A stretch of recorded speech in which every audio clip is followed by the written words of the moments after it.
আজকে ঐক্যকে ফাটল ধরাচ্ছে একটি গোষ্ঠী। এই ঐক্যের প্রতি অসম্মান জানাচ্ছে নতুন জন্মানো কয়েকটি রাজনৈতিক সংগঠন।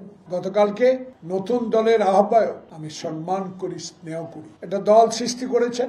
বাংলাদেশে আগামী ক্ষমতা যাওয়ার চেষ্টা করবেন, সরকার গঠন করার চেষ্টা করবেন, তৃণমূলের সংগঠন করবেন। আপনাদের অবদান আমি কোশ্চিন কালো কখন কালো অস্বীকার করি না, কিন্তু আপনারা দল গঠন করার পর কালকে যেই কথাটা বললেন, মুজিববাদার চাঁদাবাজদের পাহারা দেওয়ার দল বিএনপি, যারা আজকে আমাদের দলকে শক্তিশালী করার জন্য 16টি বছর সকল রক্ত চক্ষু উপেক্ষা করে দল পরিচালনা করেছেন তারেক রহমানের নেতৃত্বে, তাদের প্রতি অকথ্যভাবে গালিগালাজ করাটা আমার বুকে বড় ব্যথা হয়েছে।